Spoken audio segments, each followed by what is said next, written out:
angkatan dari angkatan 2023. Sebelumnya makasih banyak yang udah mau datang untuk asistensi Milba kali ini bahas statistika 2 persiapan untuk UAS. Nah, sebenarnya dari SKI itu perwakilannya ada aku, Maulia dari TI 22 sama Kak Felix dari TI 21. Terus kita tuh di sini rencananya nggak bahas materi sama sekali sih guys. Kita mau langsung bahas latihan soal aja. Soalnya kalau statistika 2 tuh emang enaknya langsung hands on soal.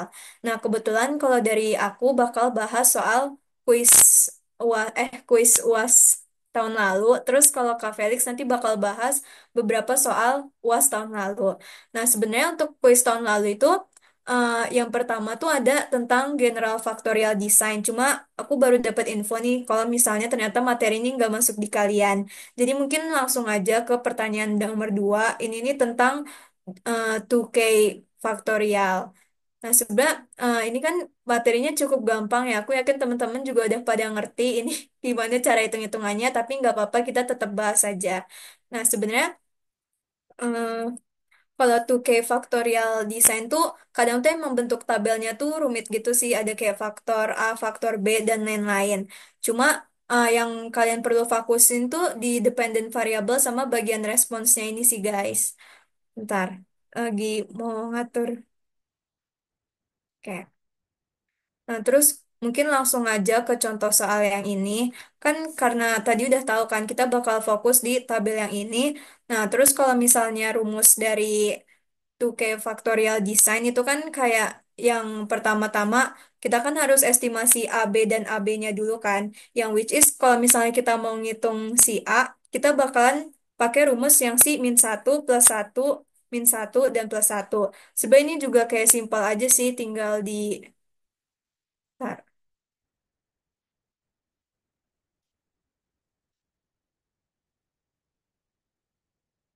Mungkin apa nggak mau gerak ya?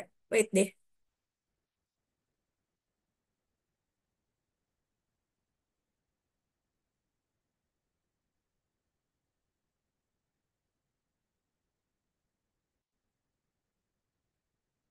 Sorry guys, tadi ada kesalahan teknis. Kayak mungkin izin lanjut. Yang pertama, kenapa hilang lagi screen-nya?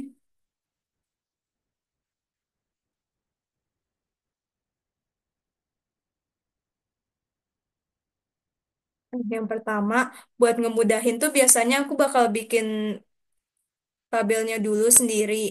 Nah, kayak gini. Ini kelihatan nggak sih kursor? Kelihatan nggak ya kursornya?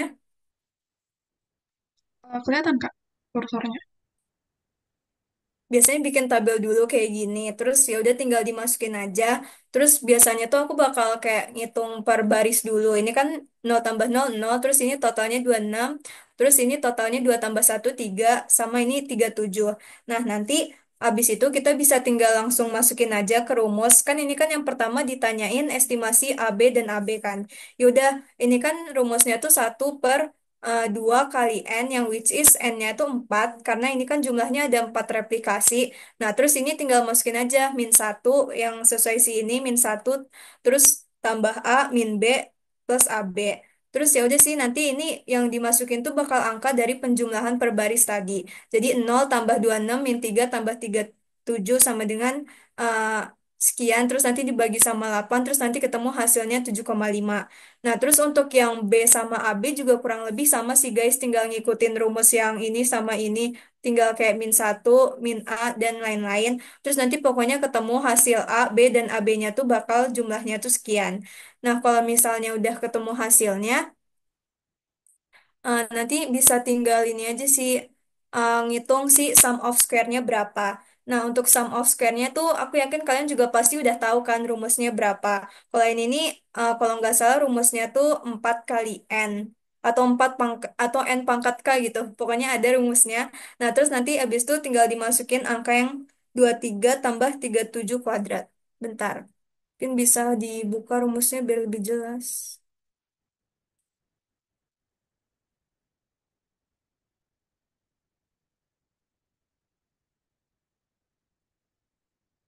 Hmm.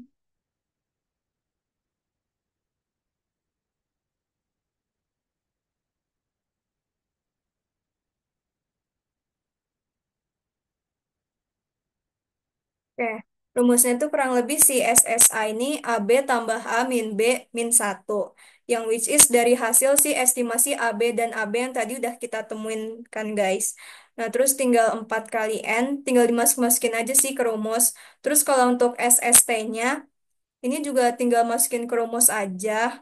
Bakal kayak 0 tambah 9 kuadrat tambah sekian. Terus nanti si hasil akhirnya tuh bakal dibagi sama 4 kali 4 tadi. Nah, terus nanti ketemu hasilnya itu 245,75. Terus untuk SS errornya tuh tinggal si SST tadi dikurang SSA dikurang SSB sama SSAB. Nah, terus kalau misalnya udah kan ini si estimasi AB dan AB, sum of square juga udah. Terus nanti nextnya kita bikin tabel ANOVA. Untuk tabel ANOVA-nya juga ini sebenarnya gampang aja. Nanti variasinya tinggal masukin AB, error, dan total, terus masukin sum of square, degree of freedom, terus mean square error, sama si F alpha. Nah, untuk F alpha-nya ini juga ada rumusnya, tapi aku belum masukin, cuma kalian pasti udah tahu lah rumusnya gimana. Nah, terus nanti si mean square ini kan sum of square dibagi degree of freedom. Nah, terus habis itu bakal ketemu nanti buat si F alpha-nya, terus nanti dibandingin sama F alpha yang emang ditentuin dari soal, yaitu F alpha, terus ini 1 sama 12. Nah, 1 sama 12 nih dari si degree of freedom si AB sama degree of freedom si error. Nanti ketemu hasilnya itu 4,75 kalau habis ngeliat dari tabel F. Nah, habis itu kalau misalnya udah, kita bandingin sama F alpha per variasi tadi. Yang mana kalau misalnya F alpha si 4,75 ini si 600 ini lebih dari 4,75 itu pastinya di-reject kan. Makanya karena ini semuanya lebih besar dibanding 4,75, ini hasilnya kita reject semua. Nah, terus ini kan nomor, kita disuruh ngasih kesimpulan kan. Untuk kesimpulannya itu karena p-value-nya tuh lebih kecil dari F0 semua, maka faktor A, B, dan AB memiliki pengaruh yang signifikan terhadap treatment tersebut. Kurang lebih gitu sih guys soal yang dibahas buat si 2 pangkat 2 faktorial design ini. Mungkin boleh selanjutnya dilanjutin sama Kak Felix.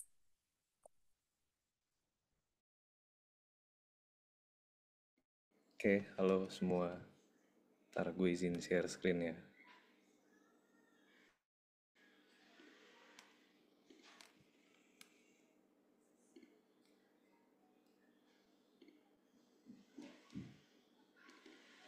Nah, oke. Jadi gue dapet soal yang 2K dan satu lagi nested design. Jadi langsung aja kita kerjain. Izin ngerjain pakai sheets ya. Tapi pengerjaannya bakal sama kok. Oke, jadi di sini gue udah copy untuk yang 2K. Di sini ada 2 pangkat 3 ya jatuhnya ya, factorial design.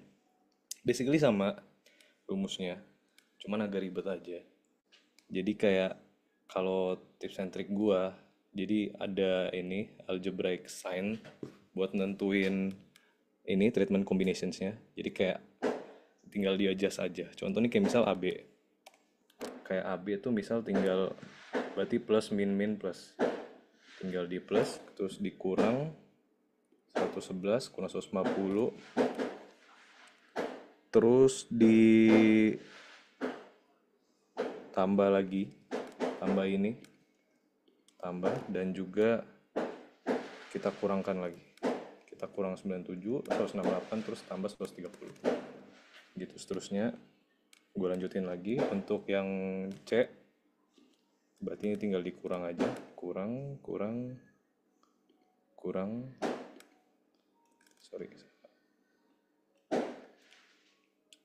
salah ini, kurang ini berarti dia dikurang 4 kali ya.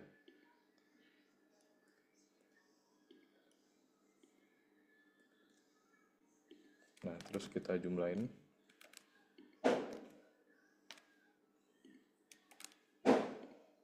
Oke, terus gua berarti yang AC lagi, yang AC dijumlahin aja ini, terus dikurang ini, terus kita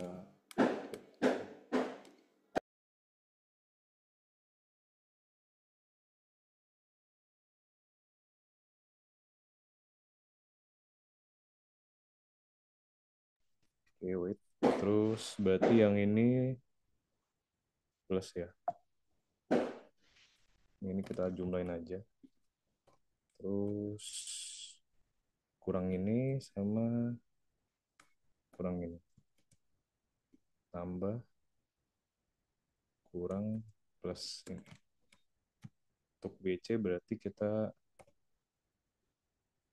tambah aja. Kita kurang, kurang, kurangin, terus kurangin lagi. Terus ini kita tambah. Nah, terakhir yang ABC berarti tinggal dikurang, terus ditambahin, ditambahin. Ini kurang lagi, tambah, terus kita kurang lagi, terus kita tambahin yang terakhir. Nah, berarti udah dapat kontrasnya. Terus buat ngejawab soal yang nomor A, itu kan faktor efek ya. Jadi efek mana yang lebih dominan untuk lebih large gitu kan. Berarti tinggal kita yang ini kontras kita bagi dengan 4N ya. 4N. Rumusnya itu dibagi sama 4N, N-nya ada 3. Kita kaliin, berarti ini 4 kali N. N-nya 3.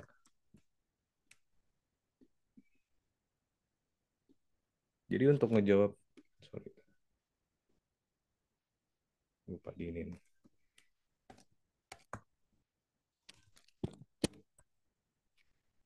Jadi di sini kelihatan yang paling gede. Yang paling gede ternyata yang B. Jadi ternyata efek B itu yang memiliki efek dominan terhadap respons variabel.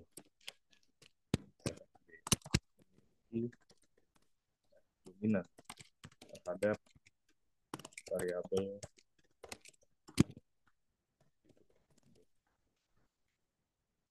Terus kalau SS hitungnya berarti tinggal ini dikuadratin. Apa namanya? Ini dikuadratin terus dibagi dengan 8N ya. 8 dikali dengan 3. Sorry. Tinggal di ini. Apalagi gue ini.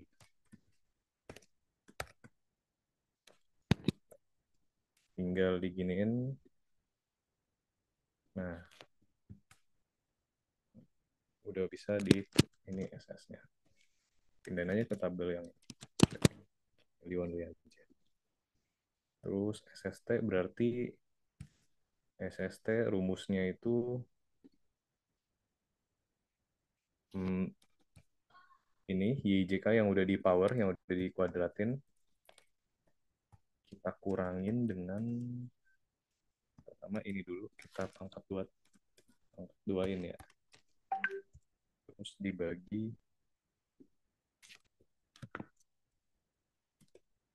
kita bagi dengan 4N. 4 dikali 3. 4 kali 3.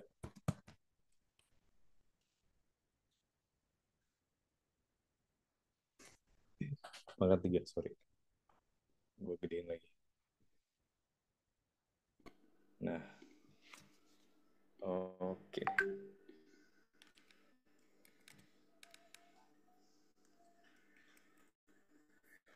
Ini belum ya. Ini.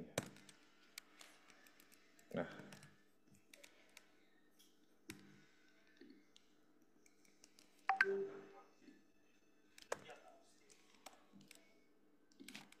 berarti ini kalau mau SST, karena SST itu kan rumusnya sebenarnya 8N ya. 8N. Nah, jadi SST itu tinggal yang ini, yang awal ini dikurang dengan yang bawah. Gitu.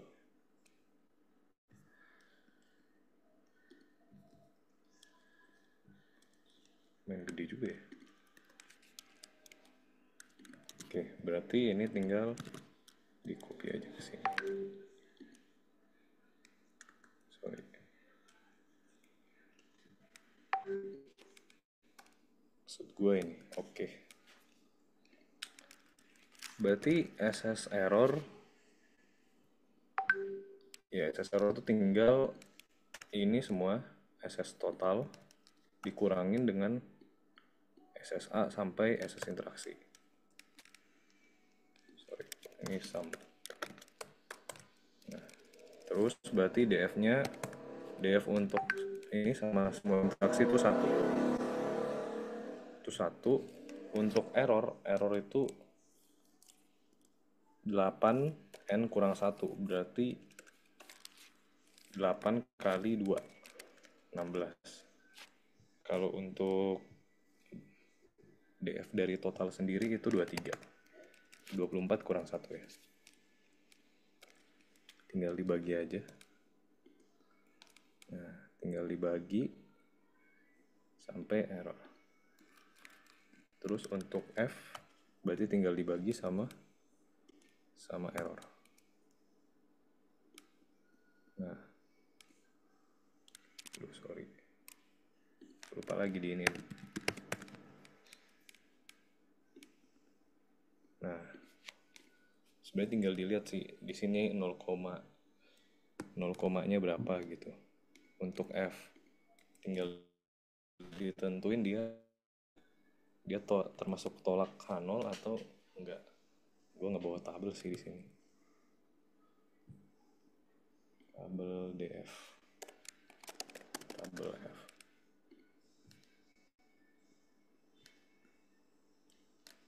Tapi kurang lebih buat perhitungannya tuh kayak gitu. Jadi kayak mirip-mirip aja. Sebenarnya cuman ABC ini lebih banyak aja. Jadi kayak gue ngasih tips aja buat cepet ngitungnya tuh mungkin naruh di cheat sheet kayak gini gitu biar inget aja. Atau enggak mau langsung nulis rumus juga nggak apa-apa sih. Biasanya sih keluar sih yang 3 faktorial apa 2 pangkat 3 ya, keluar 2 pangkat 3. Jadi saran gue ditulis aja ini di cheat sheet. Sisanya kayak biasa. Oke, itu sih. Terus ntar tinggal ditentuin dia reject atau dia termasuk reject atau terima H0. Gampang lah ya, kayak biasa aja gitu. Kayak yang tadi aja mau jelasin. Oke, terus gue coba lanjut ya ke soal yang ke-3 biar cepet.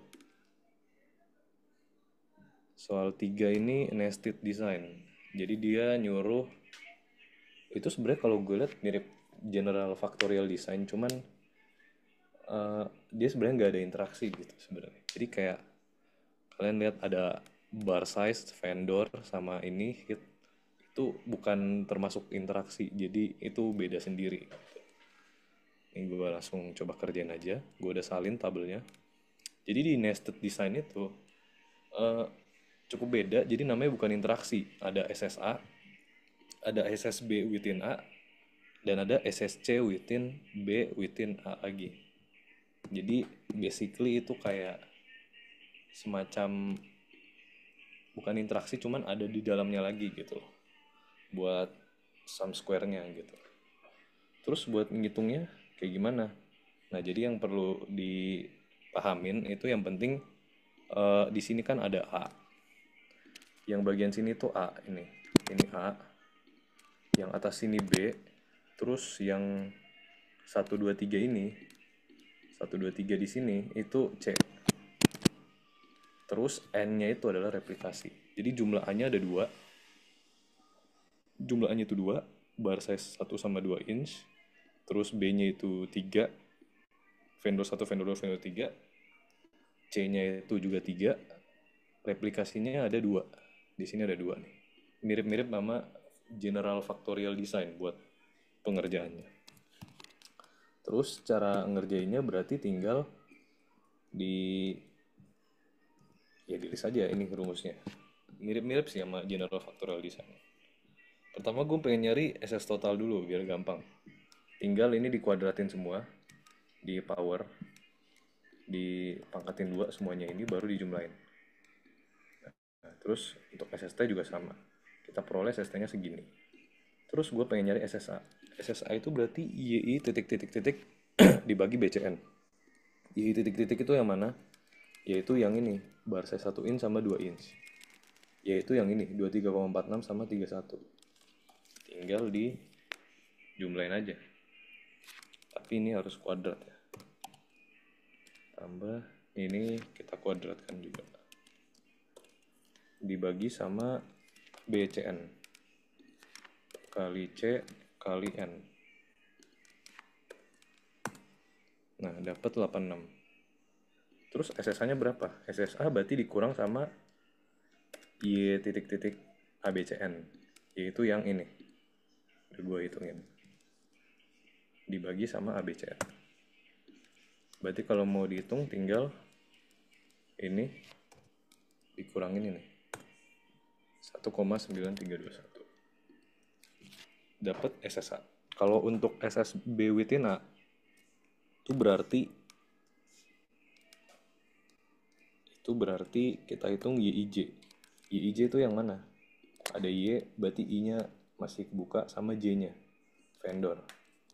Yang berarti daerah di sini nggak termasuk nih. Nah, ini dijumlahin dulu semuanya. Berarti kita jumlahin aja. 1,24 gue jumlahin. Yang berarti bawahnya juga. Gue kasih space karena mau dikuadratin. Seperti ini. Terus kita jumlahin. Nah, yang ini juga dijumlahin.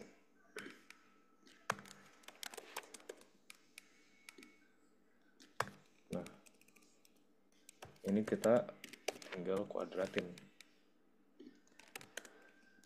Ini kuadratin, terus juga.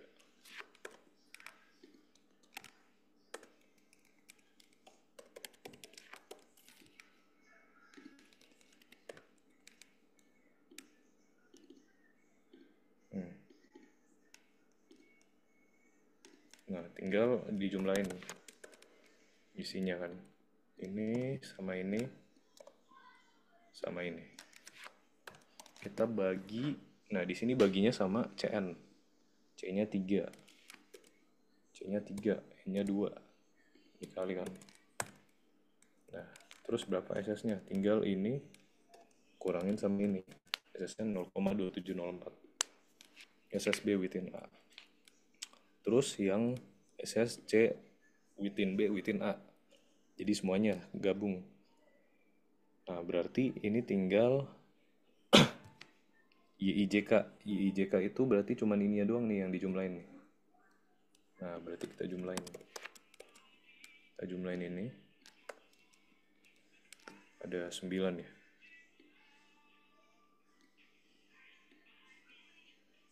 Sampai sini ya. Sampai sini. Terus yang bawah juga.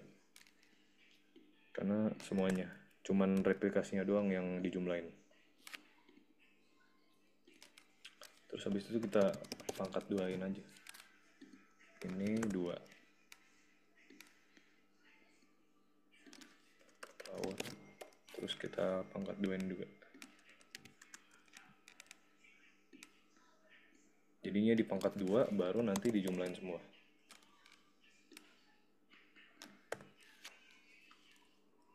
Tapi dibagi dengan N, bagi 2. Nah,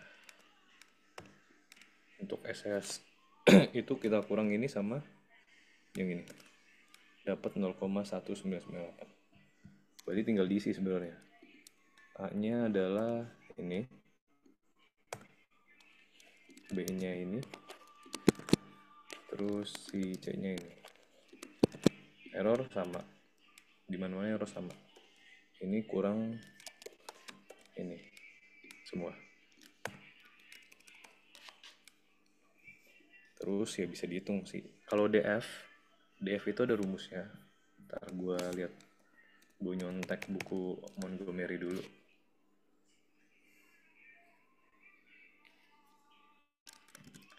Ini step design.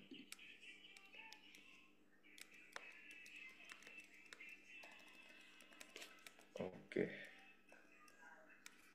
Nah, DF itu rumusnya ini ya. Untuk semuanya tuh, sorry.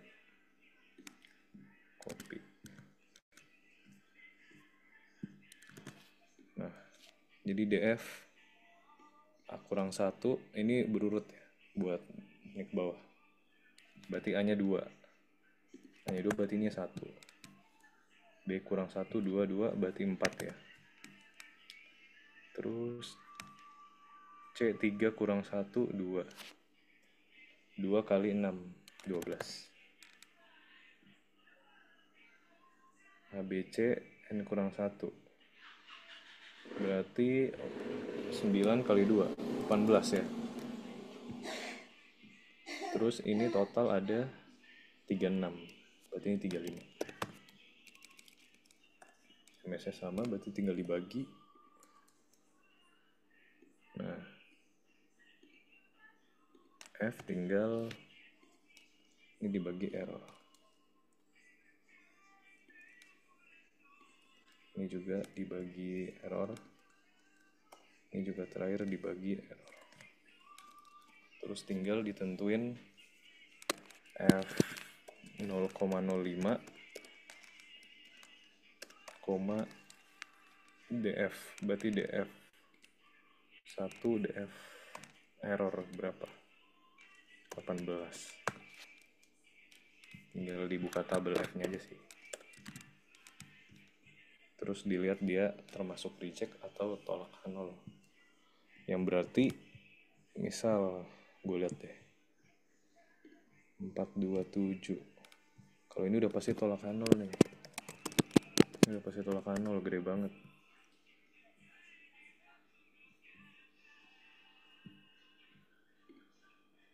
Terus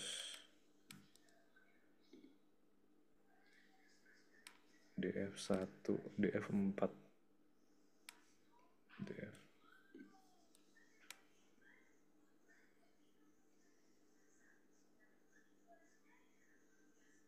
4 12.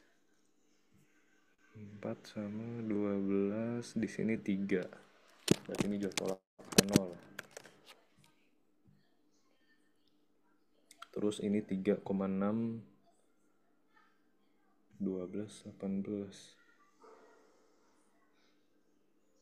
12 18. Di sini 2 18. Oke, masih sama sih, tolak nol juga. Karena dia semua lebih besar dari, jadi kalau misal F hitung lebih besar dari F kritis, dia semua tolak nol. Jadi di sini kesimpulannya adalah semua ditolak untuk H0-nya. Yang berarti apa namanya? Untuk SS within C within B within A itu semua berpengaruh terhadap ininya ya. Semua jadi untuk rata-rata ukuran bar dalam vendor dan juga rata-rata panas dalam ukuran bar dan vendor itu berpengaruh terhadap ini ya, berpengaruh terhadap respons variabel yang ada di sini. Gitu. Ada yang mau ditanyain, guys?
Ada yang mau nanya?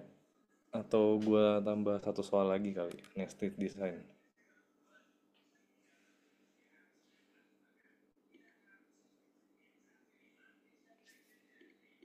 Ini ada yang ngasih soal kuis juga.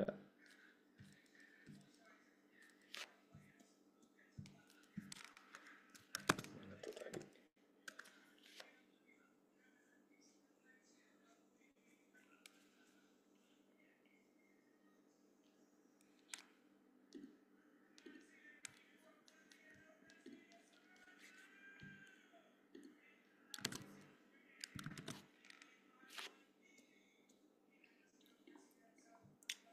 Jadi dia ngasih gue juga soal kuis.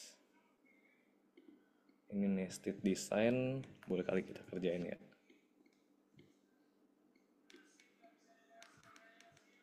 Oke. Jadi kita tulis aja dulu 34,1, 30,3, 31,6, 33,7, 34,9, 35, terus di sini 36,2, 36,8, 37,1, 31,1, 33,1, 32,8, 34,7, 35,1.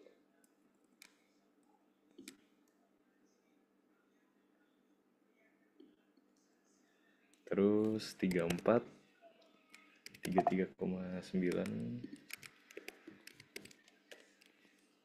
34,3, 32,9, 33,8, 33,6, 33, 33,4, 32,8, 33,1, 32,8, 31,7, 24,3, 28,1, 25,7, 26,3, 29,3,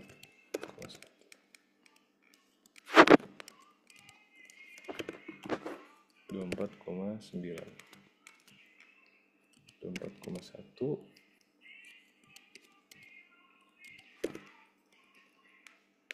25, terus yang 25,1, 27,1, 26,3, 27,9, 23,9, 24,2, 23,2, 24,7.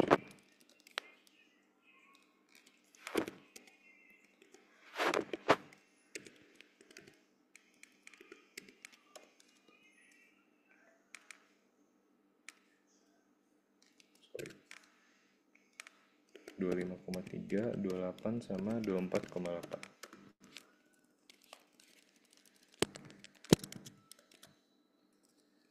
Oke, 1, 2, 3. 1, 2, 3. 1, 2, 3. Sini katanya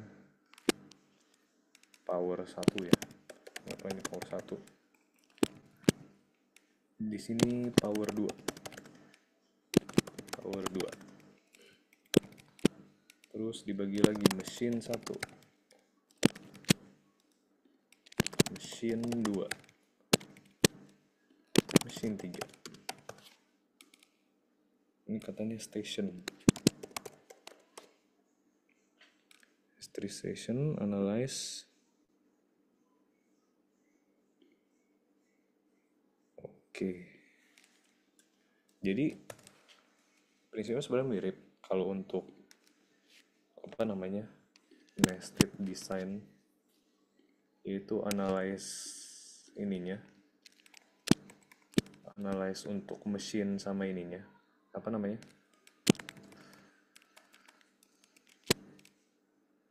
tabelnya ini. Oke, mirip aja. Jadi ada apa namanya SSA, SSB, SSB within A sama SSB C within B within A. Yang penting tuh kalian tahu ininya A, B, C sama N-nya. A-nya 2, B-nya 3 yang atas, sama C-nya 3. Untuk replikasi berarti ini dia ada 3.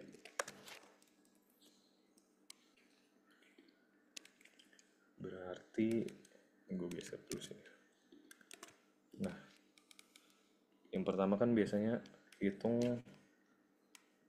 bentar ya, gue ambil yang ini. Nah,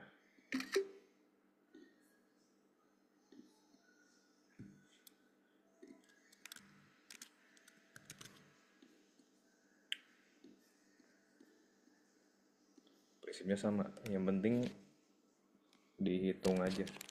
Nah, kalau buat SST berarti oke, contoh SSA dulu.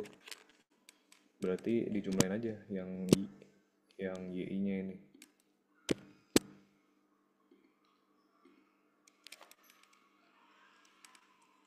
Berarti dia sum dari semua ini. Sum dari semua ini. Nah, terus untuk berarti ini tinggal sama kita perlu I kuadrat ABCN ya.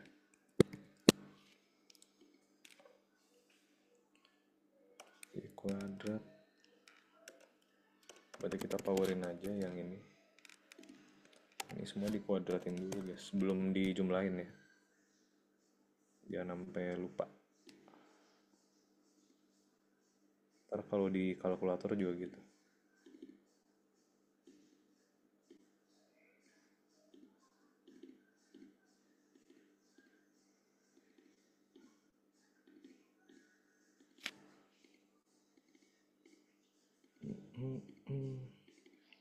Berarti ini tinggal dijumlahin.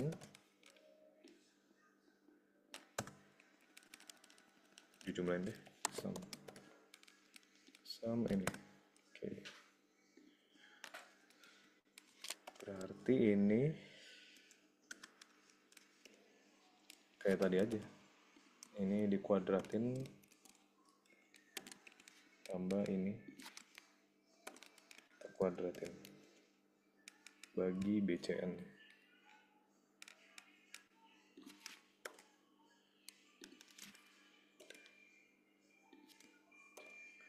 N di BCN.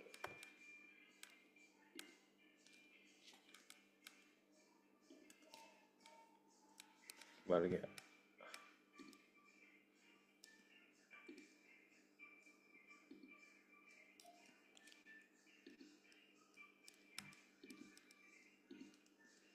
Harus dibagi dengan ini semua. Iya.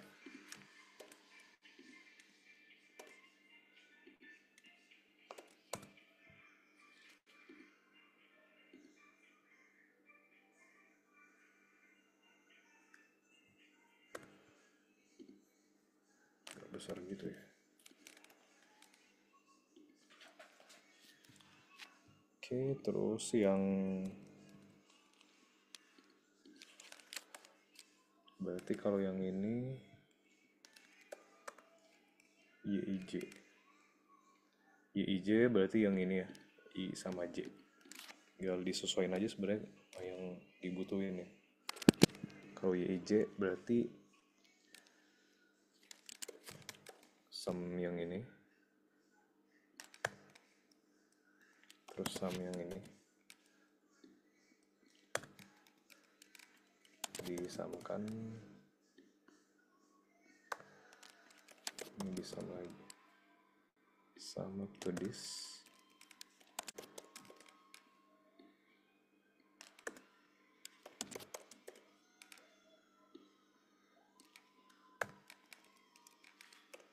Tinggal dikuadratkan.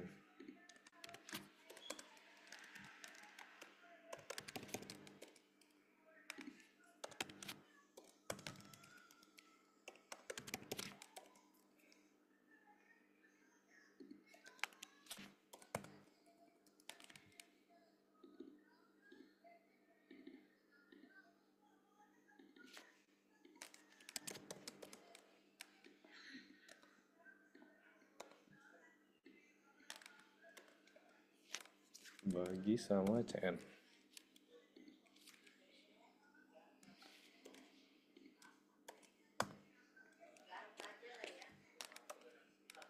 Ini dikurang sama yang ini.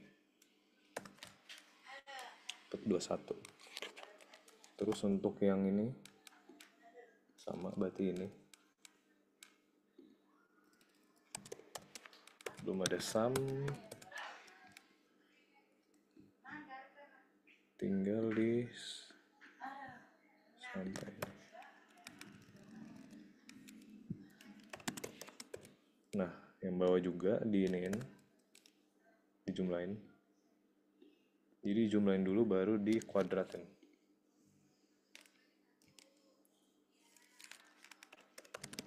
Tinggal dikuadratkan.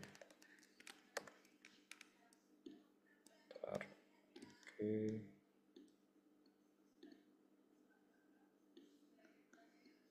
Ntar tinggal dijumlahin. Ini semua. Terus kita bagi sama N. N-nya itu 3. Dapat. Terus kita ini kurang sama yang sebelumnya. Dapat 62. Berarti udah dapet yang ininya. ANOVA table.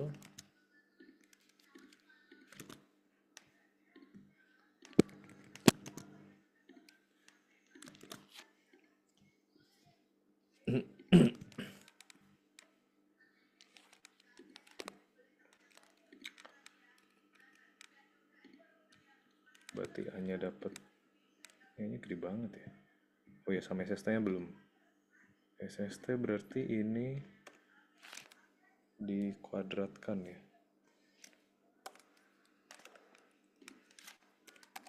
Kuadratkan. Tapi dibagi 36.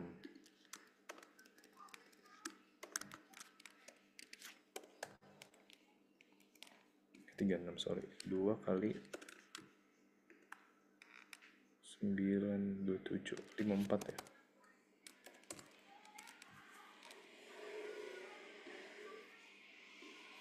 Ini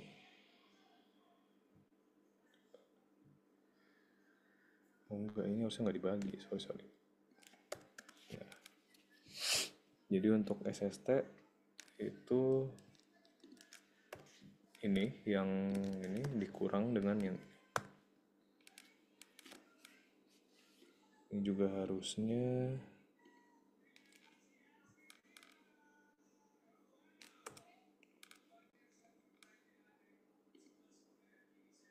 BCN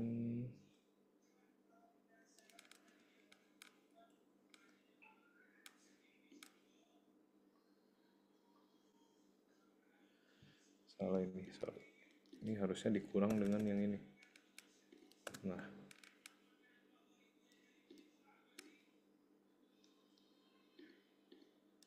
terus yang ini dikurang sama ini, benar. Oke, tinggal di copy ya. Berarti yang apa namanya? SST di sini. SSA di sini. B within A di sini. SSC within B within A di sini. Errornya ini.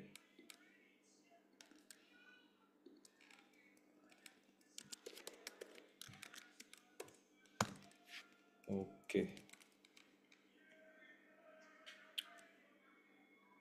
Di sini DF. Kayak tadi aja ini. Nah. 1 terus 2 dikali 2, 4 ya. 2 kali 3, 6 kali 2, 12. Terus errornya ABC N kurang 1. ABC berarti 2, 9, 18 kali 2. Sorry. ABC 2. Ya 18 kali 2 ya. 36 di sini berapa tadi? 54, 53 ya berarti. tinggal dibagi ini, dibagi. Nah, terus ini bagi ini, sama bawahnya juga ini bagi ini juga dibagi ini. Tinggal dicari untuk, berarti contoh ambil F 0,05, ini tergantung nanti dosennya minta berapa ya. Ya bisa satu, intinya ini X, ini belakangnya 36 ya. Tinggal dilihat tabel F. Tabel F untuk 36.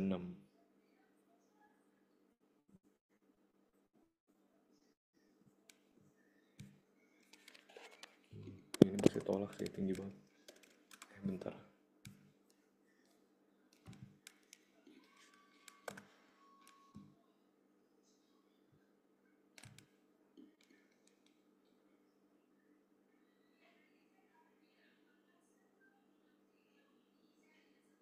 Tiga, enam.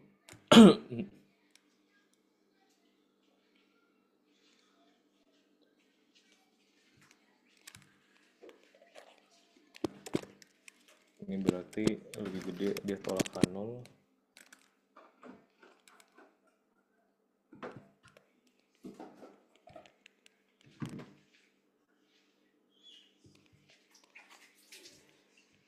Empat, empat, enam. Ini juga lebih gede, tolak K0.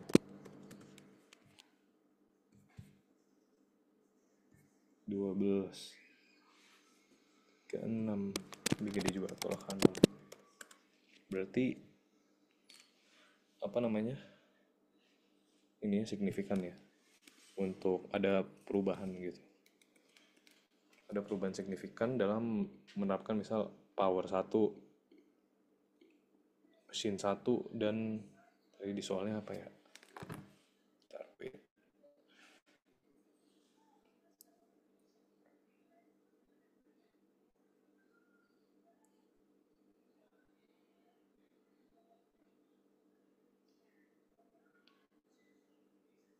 Station, power station.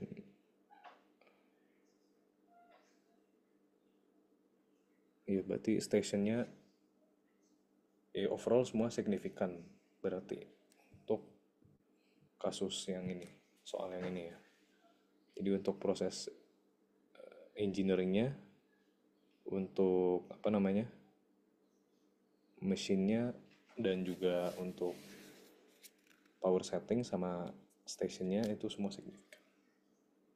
Semua yang ini itu signifikan karena menunjukkan penolakan terhadap hipotesis nol. Oke, ada yang mau lagi guys?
Kak, mungkin aku mau izin tanya. Ini ada pertanyaan titipan. Jadi untuk angkatan kami kan ujiannya itu ada 3 soal. Terus kata dosennya ada satu itu soal teori gitu. Nah, kebetulan soal teorinya itu mengenai SQC sama control chart. Mungkin kakak dulu pernah nggak dapat materi itu? Bisa dibahas dikit gak? Karena waktu itu materinya cukup banyak dan kayak dosennya lumayan cepet gitu jelasin ya. Jadi mungkin ada teman-teman yang kayak masih kurang paham. Oke. SQC sama control chart ya. Iya, Gue coba cari PPT-nya dulu.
Oke, udah nemu.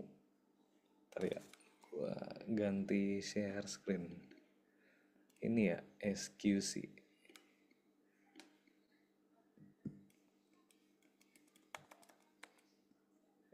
SQC kayak gini ya. iya benar. Sebenarnya dulu tuh kalau gue ujian ya di SQC itu hmm, ya berteori sih. Jadi jatuhnya kayak misal ditanyain eh, quality, apa tuh quality gitu loh. Ya udah jawabnya kayak gini. Quality for fitness berarti quality for design sama conformance. Dan ada contohnya apa namanya spesifikasinya materials used in construction. Even kayaknya soal tahun lalu tuh jawab apa disuruh ngedefine quality itu apa gitu loh. Quality is inversely proportional to variability, berarti inversely proporsional ke variabilitas kalau quality tersebut. Terus disuruh sebut apa namanya definition quality improvement, berarti apa waste reduction. Sebenarnya kalau SQC sendiri ya emang pasti materi di PPT sih biasanya ya. Kalau pengalaman gue ya, materi yang dikasih dosen tuh pasti dari PPT kebanyakan. Jadi kayak paling disuruh ngedefine something, quality engineering atau misal apa namanya, eh misal apa itu defektif dan apa contoh-contohnya gitu. Paling ada juga soal kayak misal ini statistical process control. Jadi toolsnya tuh apa? Ini histogram atau stem and leaf plot ini identik check sheet, ada Pareto. Nanti kalau belajar sisqual sebenarnya ini bakal lebih dalam lagi buat pelajarin cause and effect diagram, defect concentration diagram, scatter diagram, sama control chart itu. Jadi misal ada tools kayak control chart itu nentuin UCL, ada LCL. Jadi apakah dia sudah melewati UCL atau LCL? Biasanya kan kalau kita pakai cuma ngeliat oh ini outlier, ini bukan. Karena ini termasuk interquartile range gitu kan. Nah, cuman kalau di sini di define lagi. Kalau misalkan ada yang tidak sesuai dengan prosedur melewati UCL atau LCL itu bakal di-identify lebih lanjut, dilakukan repair terhadap ininya. Itu sih sebenarnya fungsi dari si control chart. Itu, nih contoh UCL segini.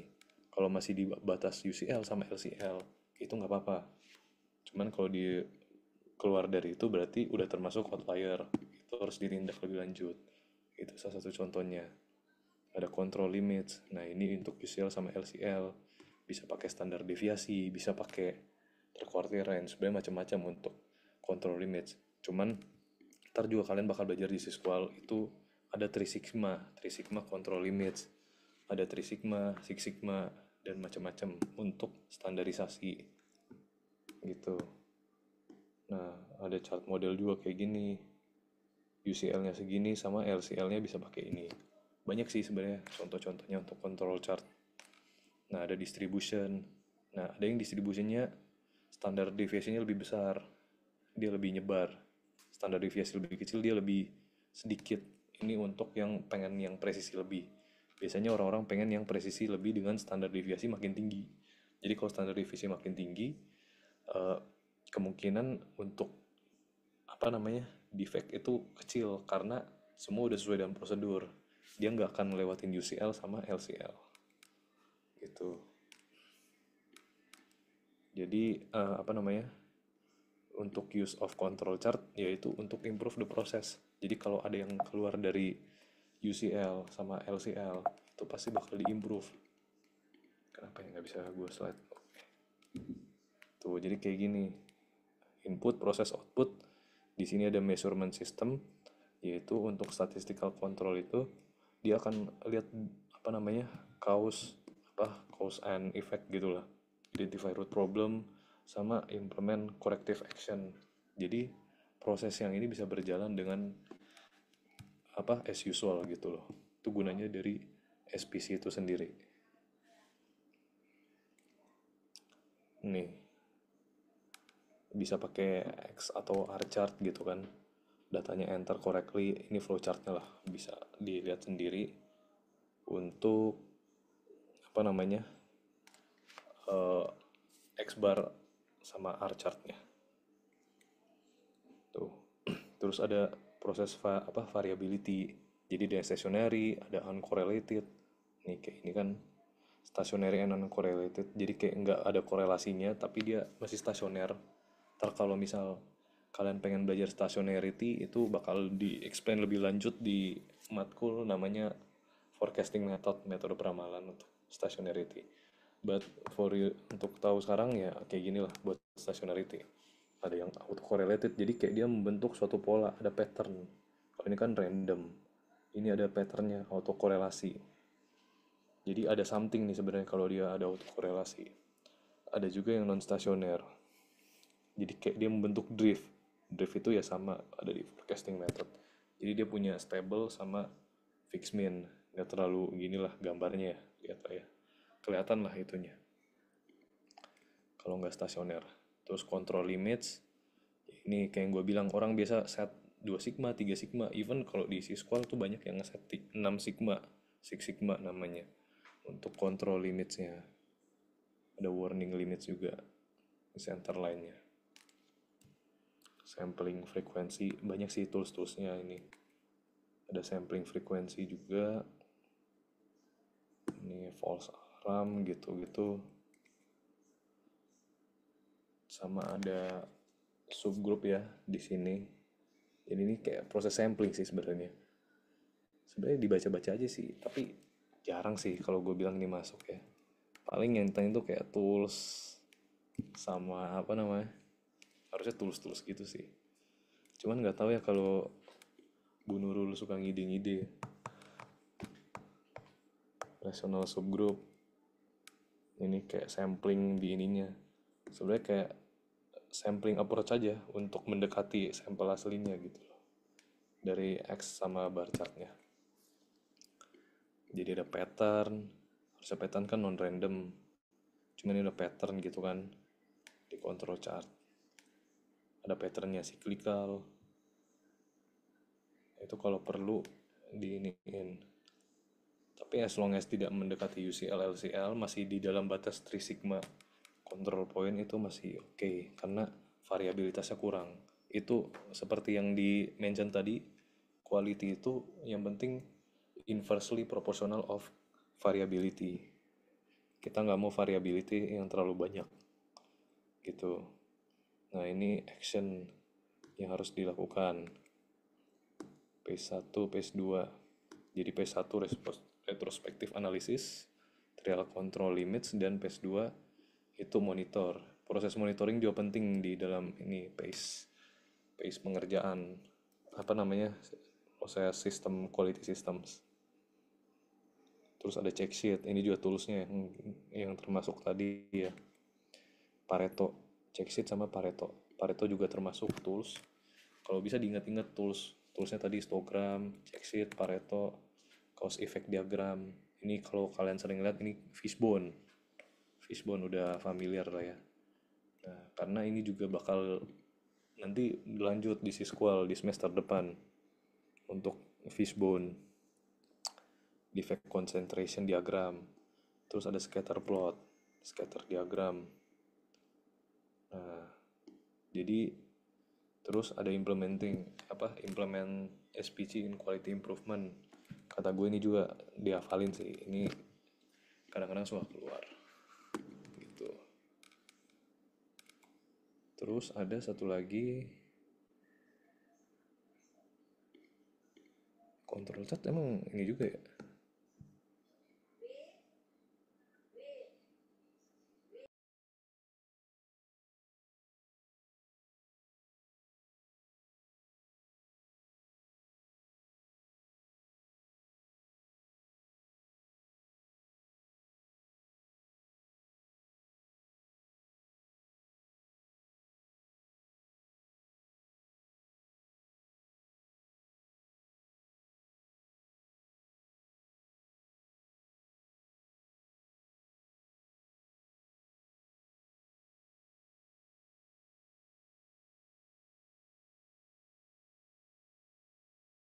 Oke, sorry, ada ini.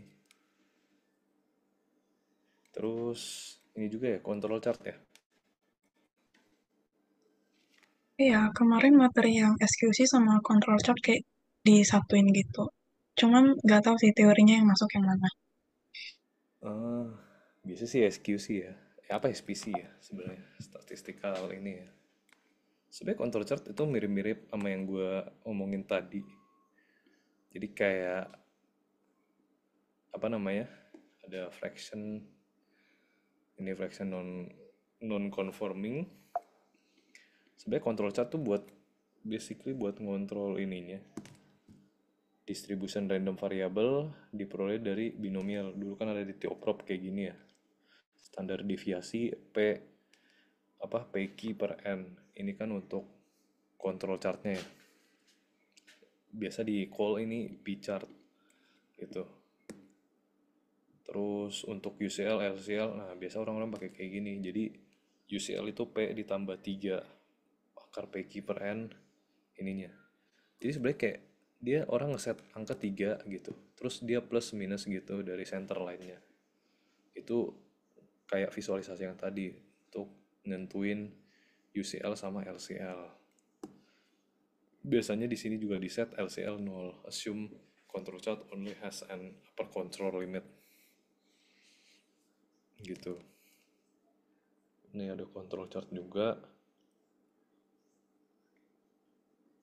Sebenarnya mirip-mirip sih sama ini ya. Misal kayak ini, taking subsequent of samples. Jadi kayak misal dari control limit di some level of P, level of P. Jadi kalau ada yang outside dari control limit atau ada pattern yang gak random, itu bisa ditarik kesimpulan kalau apa namanya, proses itu termasuk yang out of control gitu loh. A new level kalau dia lewat dari upper limits.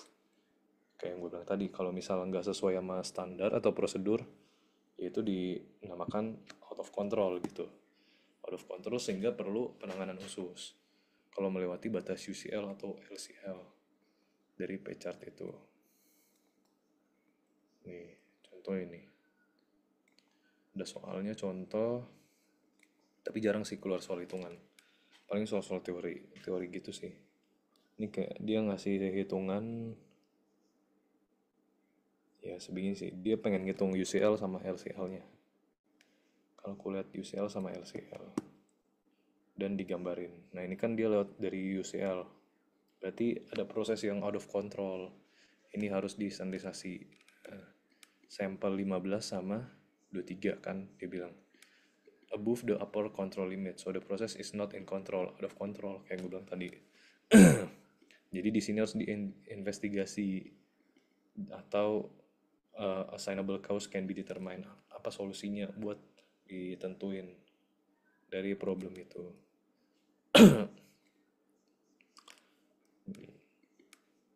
Nah ini buat nentuin UCL sama sih sebenarnya, buat nentuin UCL jadi bisa pakai cara yang ini, ada juga yang pakai 3 sigma, bebas sebenarnya, tergantung ininya, new material new operator. Nah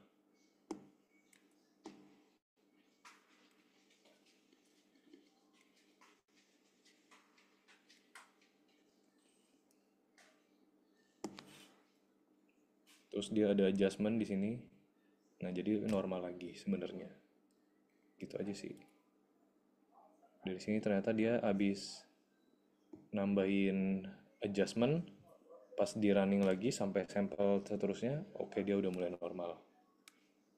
normal, tapi ada ini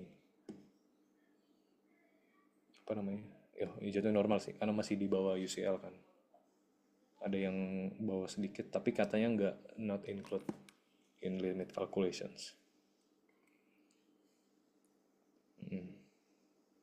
Nah setelah dia new material new operator, ternyata karena ada new material sama new operator, jadi setelah dilakuin ini di adjust lagi UCL-nya. Jadi setelah UCL-nya di sini dia bisa lakuin adjust karena oh masih bagus ininya. Masih bagus sehingga mungkin UCL-nya bisa di adjust lagi biar lebih turun. LCL-nya masih sama.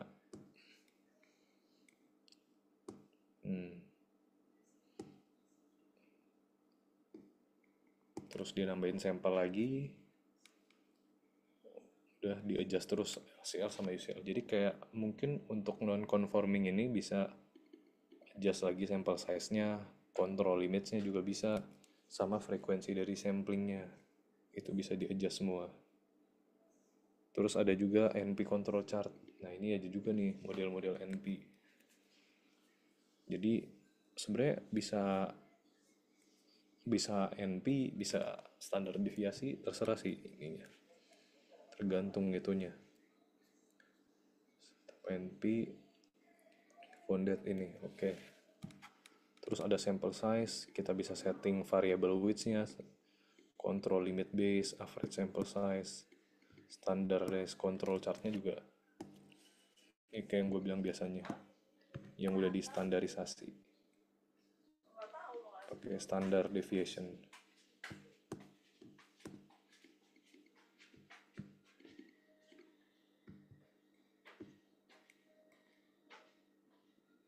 Terus di sini control limits, bisa juga control limitnya di set by average sample size. Sebenarnya lebih ke banyak teknik sih untuk ngeset mau berapa ininya, UCL LCL-nya disesuaikan dengan kebutuhan sih sebenarnya.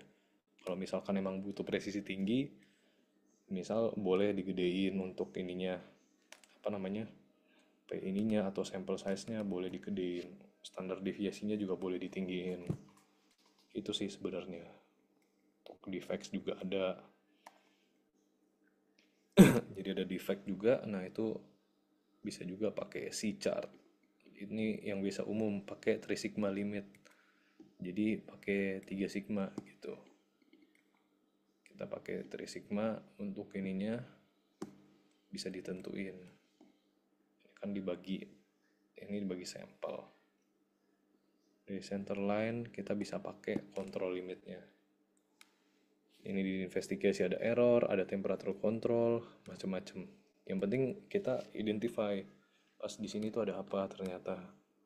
Examine ininya terus dari large numbers in sample 20, temperature control problem ternyata. Yang penting di solve itu bagaimana caranya. Itu sih sebenarnya kayak gitu untuk ininya. Nah, terus further analisisnya gimana? Ya itu yang gue bilang tadi, setelah misal lu nemuin problem pakai control chart, itu baru di handle pakai Pareto analisis atau pakai apa fishbone diagram itu sebenarnya. Ada U chart juga tuh. Jadi kayak macam ada dari tadi udah ada P, udah ada C, udah ada U, udah ada ini sebenarnya macam-macam.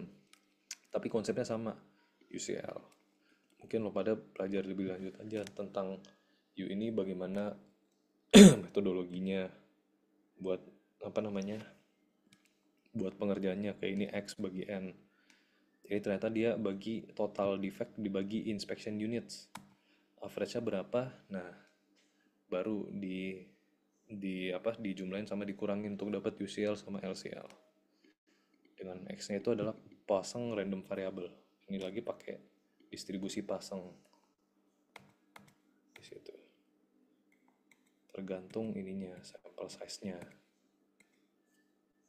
Jadi kayak semua itu bisa di-adjust kalau buat kontrol apa namanya SPC sama control chartnya itu bisa di-adjust untuk ininya. Which process, yang penting ini ada guideline-nya. Determining which process, apa namanya, choosing proper apa type of control charts, taking action, sama kita pakai data collection system dan computer software. Kata gue sih ini yang lebih ditekenin, yang penting lu pada paham, gak usah terlalu paham tentang hitung-hitungannya gimana, ngerjainnya gimana, yang penting paham gimana, bagaimana bedanya P chart, NP chart, U chart, segala macem, sama apa namanya konsepnya gitu untuk ininya solution. Terus ada guideline. Nah, guideline determining characteristic control chart should be applied to any product characteristic atau manufacture operations. Jadi kalau necessary juga di remove.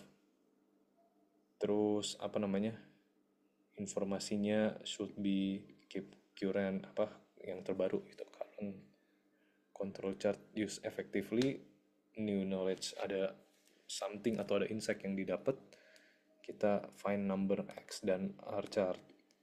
Itu ada lagi. Terus ya udah sih, ini kayak sebenarnya karakteristik to control and where to put dari control chartnya itu. Nah, terus ini consider using variables. Ya udah kayak apa namanya bagaimana cara choose the proper ini sih apa namanya the proper type of control chartnya itu bagaimana gitu. Nih bagaimana cara pilih P chart atau C charts dan U charts itu gimana caranya. Proses is complex, terus proses control necessary, remember ininya. Control chart for individuals juga.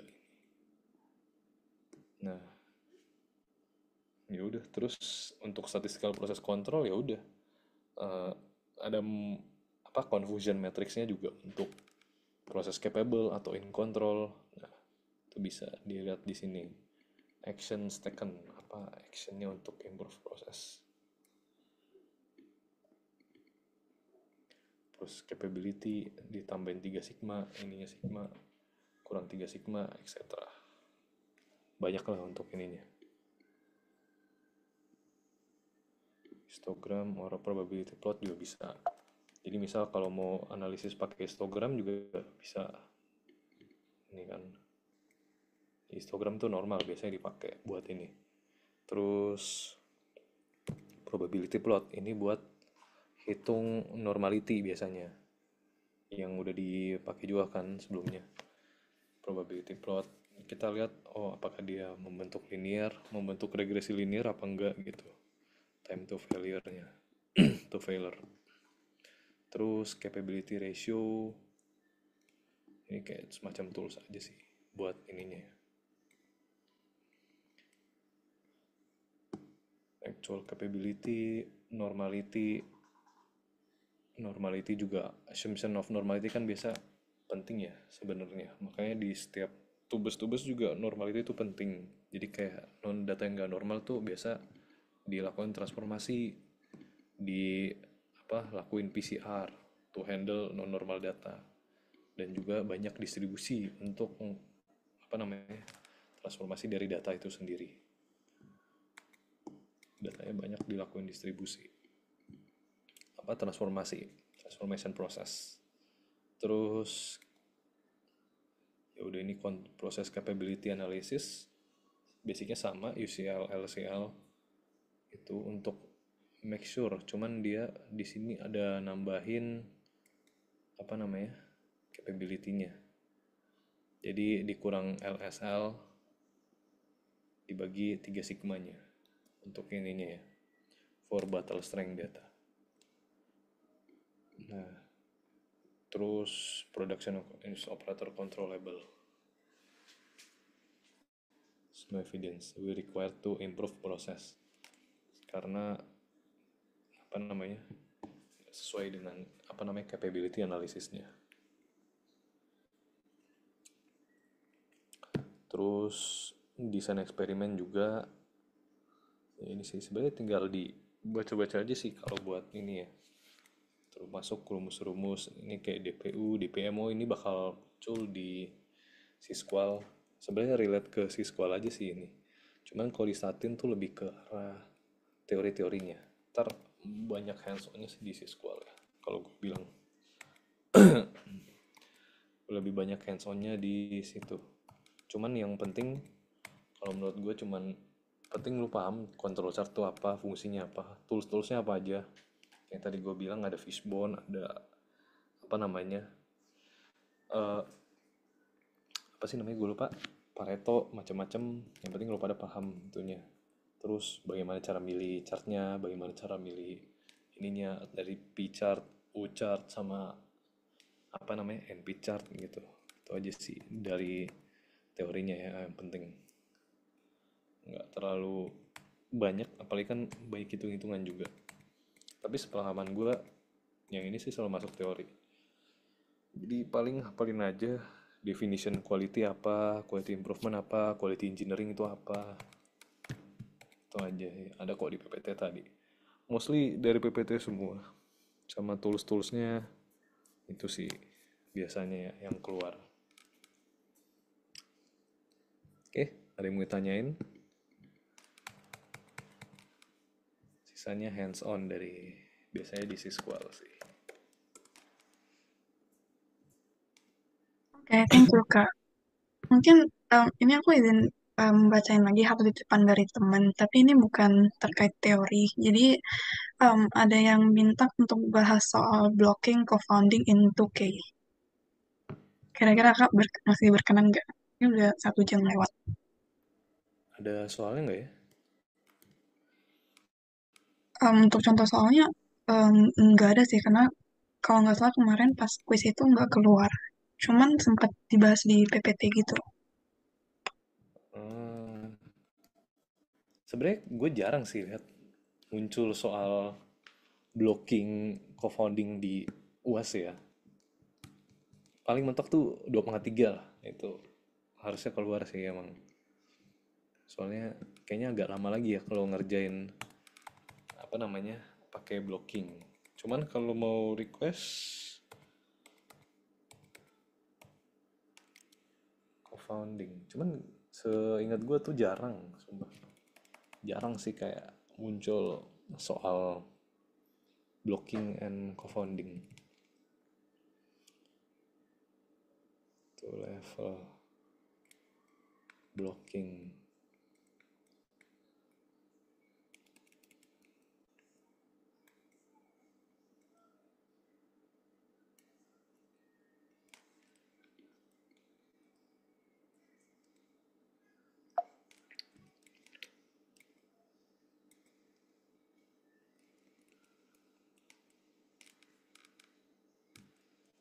Hmm.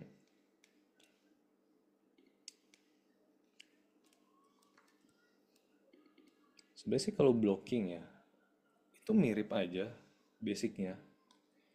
Karena misal 2K nih pakai ini. Jadi kayak dia cuma nambah blok satu, blok 2, blok 3 gitu. Jadi kayak misal tadi misal cuma satu replikasi. Ini bisa aja diganti sama blok. Jadi dia ganti blok. Nah, 27, 23. Nah, cuman nanti Di sini ada namanya SS block. Jadi bukan SS apa, dia ditambahin SS block. Dia cuman ngeblocking doang biar sum of squares-nya dari ini lebih dikit. Jadi bener-bener kelihatan lah istilahnya. Berbeda sama, mirip sama replikasi sebenarnya. Cuman dia masuk di SS jatuhnya. Masuk di SS. Hmm. Jadi misal kayak contoh soal yang ini, yang mana? Yang kasih contoh lah. Soal yang tadi ini. Nah, ini bisa jadi dianggap blok. Bisa saja dianggap ini blok 1, blok 2, blok 3. Ntar tinggal dihitung B1-nya berapa, B2-nya berapa, B3-nya itu berapa dari masing-masing ininya. Apa namanya? Dari masing-masing bloknya. Gitu. Jadi terus tinggal dihitung SS block. SS block tuh rumusnya ini apa namanya? Ini kan BI1 ya. Jadi misal kalau dia kan kalau dijumlahin. Nah, jumlahin aja. 257 sama nih. Terus kita rumusnya SS block itu gampang. Tinggal ini apa namanya? Si B-nya ini dikuadratin. Jadi ini dikuadratin nih. Base terus ini dikuadratkan, dijumlahin. Nah, jumlahnya dibagi dengan, nah nanti penjumlahan itu dibagi sama berapa sih namanya ini? Ini kan 4 ya. 4 kali 1. Berarti sekarang, oh iya bener sih, sama sih jatuhnya 4 juga ya. Oh enggak, karena lebih 8, sorry. Nah, jadi ada bloknya, jadi dia 8 dikurang, berarti dia dikurang sama ya titik-titik. Titik-titik itu ini ya. Sorry, ini ya. Y titik-titik bagi 12. Oh bukan yang ini cuy. Ah ya yang ini. Berarti ini. Nah nanti ini dikurang sama ini. Nah jadi ketemu 747. Nanti di sini ditambahin lagi. Misal nih gue copy nih. Terus gue paste ya. Paste value aja. Oh ini aja deh. Jadi nanti di sini lo itu nambahin blok di sini. Blok. Tentu ini harus dihapus dulu karena errornya pasti berubah kan. Jadi begitu ditambahin blok, nah itu ya berubah. Gitu. Jadi dia sebenarnya bakal ngurangin dari A-nya itu berapa, dari B-nya itu berapa. Itu kan sebenarnya prinsipnya blocking ya. Prinsip blocking kan sebenarnya dari situ. Hitungin SS block sama ininya.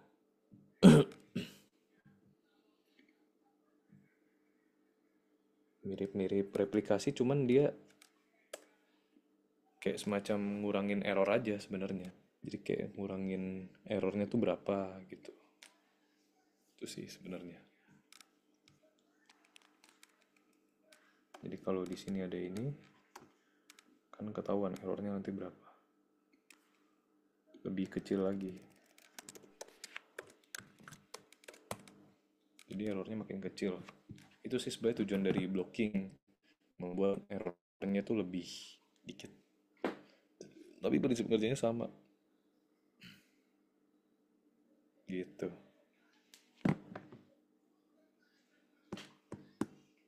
Saat udah blocking, tinggal pakai rumus itu tadi. Ya ini yang ininya dikuadratin, terus dijumlahin, kurang sama ya titik-titik. bagi ini. Apa selebihnya ngerjain kayak biasa, karena yang ngaruh tuh cuman di ANOVA table-nya, SS error-nya. Ya pengaruh juga nanti di F-nya. Itu sih. Gimana? Aman kan?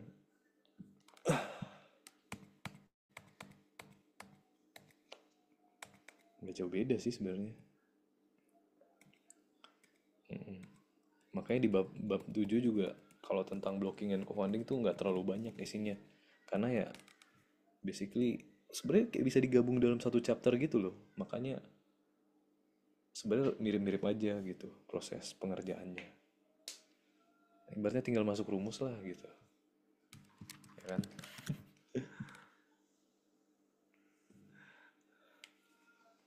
Oke, ada lagi yang mau tanyain?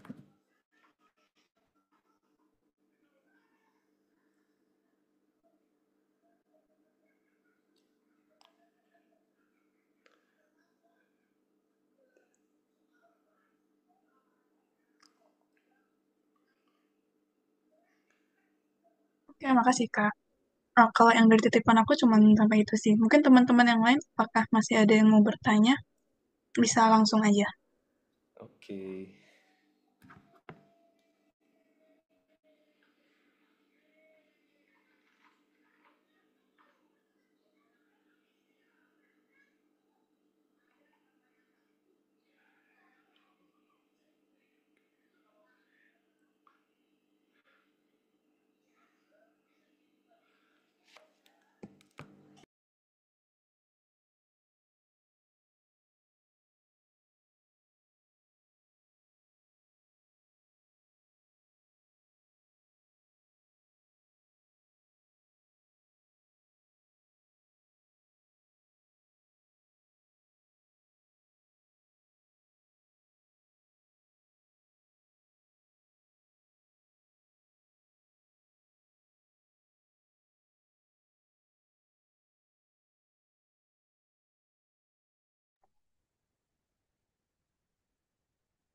Oke teman-teman, karena sepertinya sudah tidak ada pertanyaan lagi dan kita juga udah 1 jam lebih, mungkin asistensi hari ini sudah bisa kita akhiri ya Kak.